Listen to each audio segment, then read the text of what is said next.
바로 결론부터 말씀드리겠습니다. 데이 오브 더 자칼은 제가 근래 가장 재밌게 본 드라마이며 2024년 최고의 드라마 중 하나입니다.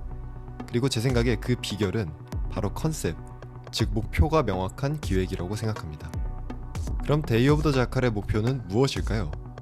여기에 대한 힌트는 주인공 자칼에게 있습니다. 이 드라마의 가장 큰 특징, 바로 보호 본능을 자극하는 암살자입니다. 가느다란 몸매에 힘없는 목소리, 패션 모델을 연상시키는 옷차림, 가정에 헌신적인 애처가의 모습. 세계 최고의 냉혈한 암살자에는 어울리지 않는 수식어죠. 거기에 배우는 너드남의 대표 에디 레드메인입니다. 신비한 동물사전에서는 내성적인 마법사, 레미제라블에서는 순수한 청년 혁명가, 사랑에 대한 모든 것에서 스티븐 호킹, 데니시걸에서는 최초의 성전환자. 이런 배역만 맡아온 배우를 어째서 킬러로 캐스팅했을까요? 게다가 원작과 비교해서 보면 이 컨셉은 더욱 당혹스러워집니다. 데이 오브 더 자칼의 원작은 프레데릭 포사이스의 소설 자칼의 날입니다. 프랑스의 드골 대통령 암살 준비 과정을 리얼하게 담아내어 당시 큰 화제가 된 소설인데요. 암살자를 지저분한 해결사가 아닌 엘리트 전문가로 그린 작품이라는 점이 특별했습니다. 우리가 영화에서 흔히 본 스위스 은행 입금을 요구하는 암살자들, 모두 자칼의 영향을 받았다고 하네요. 1973년 개봉한 첫 실사 영화는 이를 충실히 담아냈습니다. 대통령 드골을 암살하려는 유럽 최고의 청부업자 자칼, 그리고 그를 쫓는 프랑스 정보기관, 이 두 축으로 이야기가 전개되는데요. 특히 정부 조직의 묘사가 인상적입니다. 이들은 우리가 첩보물에서 흔히 보던 무능한 관료들이 아닙니다. 효율적이고 신속한 집단 수사망이 자칼을 조여오죠. 순식간에 이름까지 알아내지만 정작 자칼은 이를 꿈에도 모르고 있습니다. 70년대 영화인데도 우리가 흔히 본 보안 구멍의 클리셰, 하수구나 제복 위장 등을 처음부터 대비하고 있다는 점도 놀랍습니다. 그럼에도 이를 어떻게든 뚫어내는 자칼, 그리고 이에 좌절하지 않고 또 어떻게든 힌트를 찾아 추적해내는 정부를 보며 마치 아슬아슬한 서커스 같은 수싸움의 스릴이 반복됩니다. 처음 등장한 자칼은 목소리가 크고 쾌활해서 가벼워 보이기까지 하는데 후반부로 갈수록 서슴지 않고 살인을 저지르는 잔악함을 보여주며 그가 완전한 악당이라는 점이 드러납니다. 관객들은 자연스럽게 그를 밤낮으로 열심히 추적하는 르벨과 정부를 응원하게 됩니다. 그리고 바로 여기서 데이 오브 더 자칼이 자칼의 날과 다른 점, 처음에 말한 이 쇼의 목표가 무엇인지 드러납니다. 데이 오브 더 자칼은 관객이 열심히 분투하는 정부기관이 아닌 철저하게 자칼만을 응원하도록 만들어졌다는 것이죠. 이 드라마의 대립구도를 한 문장으로 정리하자면 인간적인 킬러와 사이코틱한 정부 요원입니다. 즉 굉장한 역사를 담고 있고 그것이 흥미를 유발합니다. 동정심이 가는 킬러를 만들기 위해서 그의 가정사와 연애사의 비중도 자연스럽게 커지는데요. 거짓 이중생활에서 오는 스릴과 고뇌가 그게 중심 중 하나이며 암살 작전의 성공 여부보다 과연 자칼이 자신의 가정을 지킬 수 있을까 궁금해집니다. 이런 면에서 에디 레드메인은 완벽한 선택이었습니다. 이 배우 연기 잘한다는 건 알았지만 솔직히 팬까진 아니었는데 극이 진행될수록 캐스팅에 대한 제 의구심은 감탄으로 바뀌었습니다. 차갑지만 쓸쓸해 보이는 얼굴에 사슴 같은 눈망울과 내성적인 목소리로 자신의 진심을 고백하는 모습, 거기에 슬림하면서도 탄탄한 몸매로 원작의 세련된 패션 센스까지 완벽하게 소화해냅니다.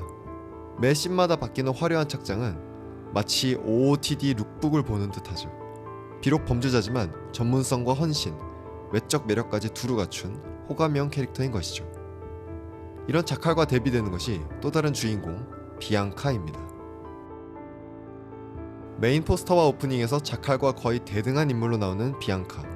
하지만 선역임에도 비앙카를 싫어하는 분들이 많은데요. 저는 이 또한 자칼을 돋보이게 하기 위한 기획의 연장선이었다고 생각합니다. 선역이지만 가정을 잘 유지하지 못하는 비앙카, 범죄와 살인을 저지르지만 가족을 향한 사랑이 넘치는 자칼. 둘은 완벽한 대비를 이루고 있습니다. 심지어 비앙카는 선한 일조차 굉장히 잔혹하게 행합니다.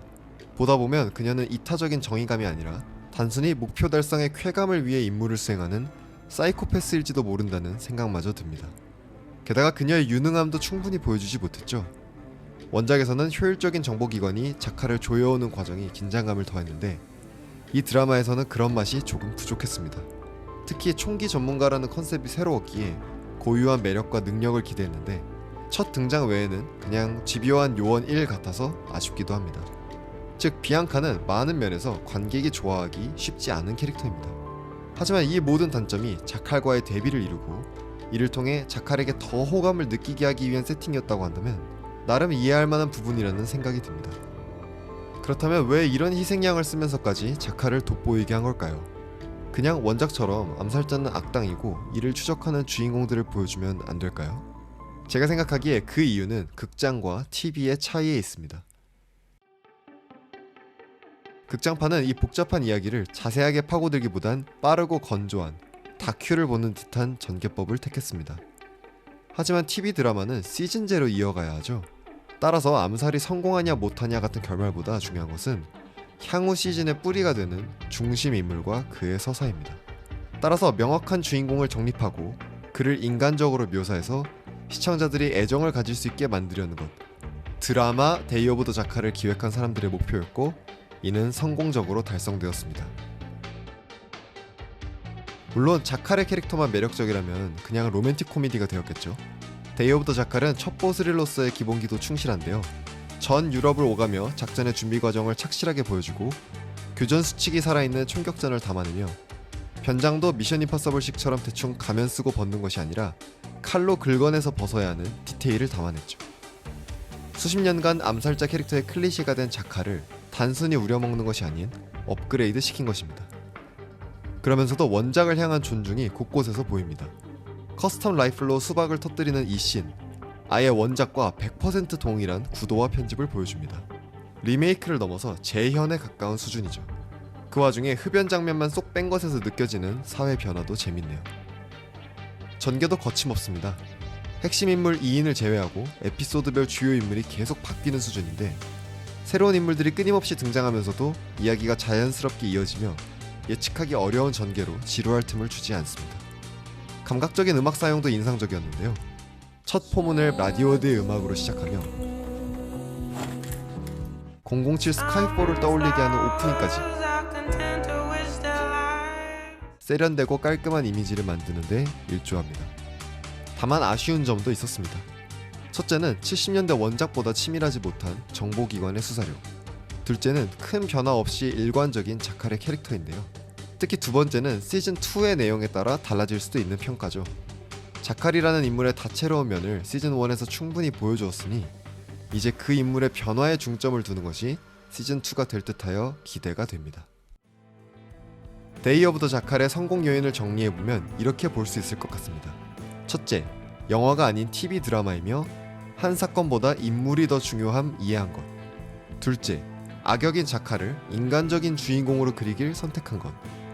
셋째, 이를 위해 가정을 지키려는 암살자라는 역설적인 설정 부여한 것. 넷째, 이를 완벽하게 소화할 에디 레드메인을 캐스팅한 것. 다섯 번째, 그의 매력을 더욱 돋보이게 하는 주변 인물 배치한 것. 이런 철저한 기획에 장르적 매력과 시원한 전개, 원작에 대한 헌사까지 모두 잘 담아낸 쉽게 보기 힘든 웰메이드 드라마입니다.